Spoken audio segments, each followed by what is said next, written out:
Hello everyone. Today we'll be working on the 2018 AP Computer Science A free response question number 2. All of the free response questions for 2018 were released by the College Board, and you can just search for them on Google. So let's take a look at question number 2. So this question involves reasoning about pairs of words that are represented by the following word pair class. And so if we take a look at the word pair class, we've got a constructor which takes first and second, so it's gonna store two strings. We've got a get first method, which is probably going to return this first string, and get second, which is going to return the second string. So what we're going to do is we're going to implement the constructor and another method for the following word pair list class. So it's going to use an array list of word pairs. We're going to implement the constructor just taking one array in part A, and then we'll implement this method numMatches in part B. So let's take a look at part A. Write a constructor for the word pair list class. It takes an array of string words as a parameter and initializes the instance variable all pairs to an array list of word pair objects. A word pair object consists of a word from an array paired with a word that appears later in the array. So it contains, for every combination of word pairs in the array words, we're going to have to create a word pair and add it to this array list. So here's some examples. So here's this input array, and we've got the strings 1, 2, and 3. And so the pairs they're going to create are 1 and 2, 1 and 3, and 2 and 3. And so we're going to save all of those as word pairs. And here's another example you can take a look at. And here's just some more review on what methods are available to use. So let's make it. Public word pair list.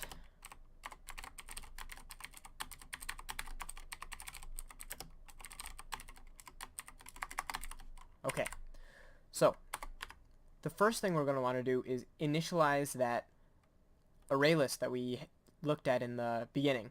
So that array list is called all pairs, and we're going to say it's a new array list which holds objects of type word pair, and we don't know how many.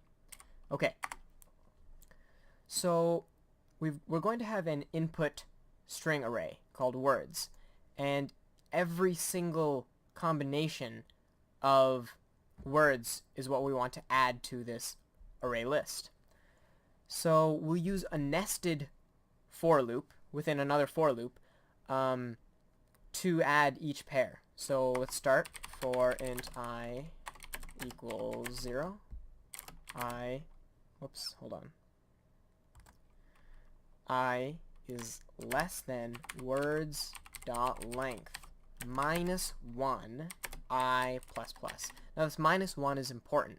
Why are we doing this minus 1? So we want to iterate not up until the end of the words array, but right up until one before the end. And why is that? Well, this is the outer loop, so it's going to be the first word in this word pair.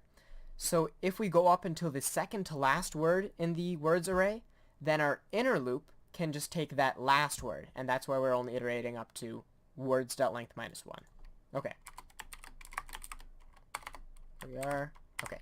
So now let's write our inner loop for int j equals I plus 1. Now why are we doing I plus 1?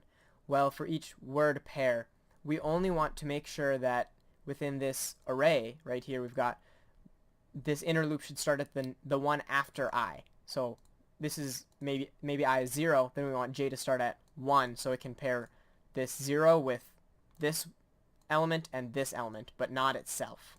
Okay? Alright, and j needs to be less than words.length and not minus 1 because we want j to go all the way to the end. And j plus plus. Okay. So what do we do next? Well, we want to add things to our array list. So all pairs dot add. So what are we going to add? A new word pair. And if we remember correctly, word pair takes in a first string and a second string. So this first string is going to be words I, and the second string is going to be words J. Okay, so it'll take the element at words I and at words J and create a new word pair. And so that's all we need to do to create this array list. And that's part A.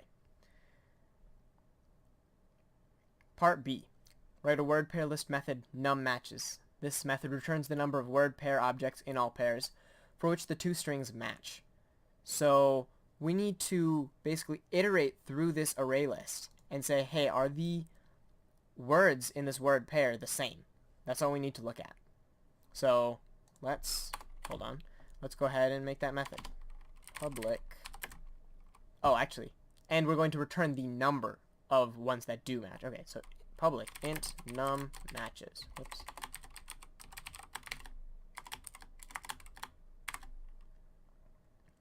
Okay. So we're going to be looping through this array, but before we do that, we need to create a variable which holds how many matches we have. So we'll int matches equals 0. Okay.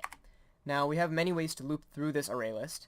The best way that I've seen uses a for each loop, just so we don't have to use a lot of .get methods or anything. Or we'll use .get, but just the for each loop seems to work better. So for each word pair W in all pairs. So we're going to grab the word pair right away. We don't have to do like all pairs.get I or whatever. So we've got, and we're going to say if w.getFirst. So remember, this getFirst is a word pair method from right here, and that is just going to give us that first string. If w.getFirst, we're going to use the dot equals string method, dot equals w.getSecond. If that's true, then we need to add 1 to num matches, because that means those two words match. So matches plus plus. Sorry, not num matches. Matches is our variable. And then once we're done with that, we're just going to return matches. And that's the end of free response number 2. If you noticed anything wrong, be sure to let me know. If you think there's any better ways to solve it, which there definitely are, also let me know. Thank you, and goodbye.